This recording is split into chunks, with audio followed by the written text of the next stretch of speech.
Hi, so the book I read for this class is Post-Corona From Crisis to Opportunity by Scott Galloway. And this book is basically talk about his prediction of what will happen in the future in the field of business and our society. This book actually sounds quite depressive to me because he talks about how our economy collapsed and how people suffer from the pandemic, and there's opportunity, but the opportunity sounds like comprehended by those people and the company who are powerful and wealthy.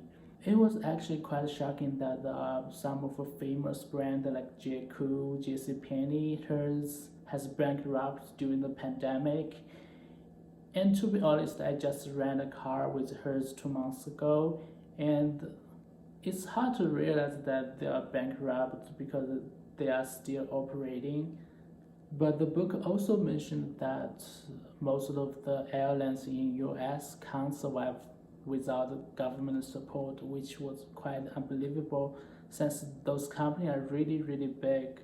The thing is, if you have a lot of cash in your bank account before the pandemic or in the pandemic, it's very easy for you to survive from it.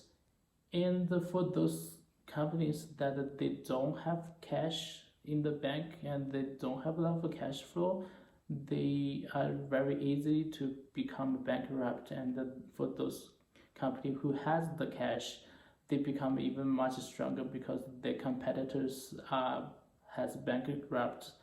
And for those big tech companies like Google and Facebook, they become even much powerful because they can acquire the company they want, and they actually don't even have a lot of competitors even before the pandemic. And also the education has gradually become a thing only for wealthy families because the tuition has become crazy expensive in and it increased for like 1,200% in for last 40 years, and the government has no longer give a lot of monetary support to the educational institution. But I don't think it will be problem that will spread worldwide, because in the country where I'm from, the education is not quite expensive and the average family can easily afford the tuition. Not to mention some European countries, they offer free education even for graduate programs. There's one more thing I totally disagreed with him, and I shocked that he actually said that. So what he mentioned in the book is that he encouraged the young people to treat the virus because they had less chance to get very sick from the disease. But nobody should sacrifice themselves unless they're willing to. And the second of all, I really question about the strategy of tracing virus because in the country where I'm from has set a very bad example for tracing virus. We have a zero COVID policy, and we lock down the whole city even for just one case. But what happens is that the virus never disappeared and still people get infected. So I think the best strategy is to know how to live with it. He mentioned in the book that tourism related business has big decline in revenue during the pandemic. Like airlines, they can't survive without the government support, and the Airbnb and the hotels, they don't have income because nobody traveling. But maybe this book is written in the past. I do see a lot of change right now, and I see a lot of opportunities. For example, the COVID has made it a trend that for people to work from home. Now there's a lot of people can work from anywhere. There's a lot of people moving to Denver because the mountains and they enjoying the natures. And also the group of people call themselves digital nomad, and they literally just traveling over the world and work from anywhere.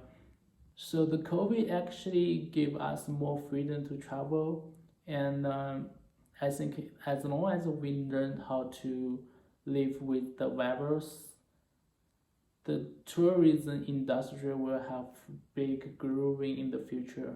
He mentioned a lot of trends in the book.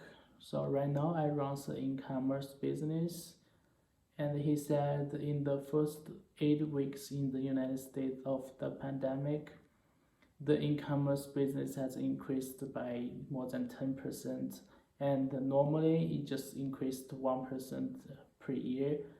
So I think I will be facing more competition as more business will build this own digital storefront.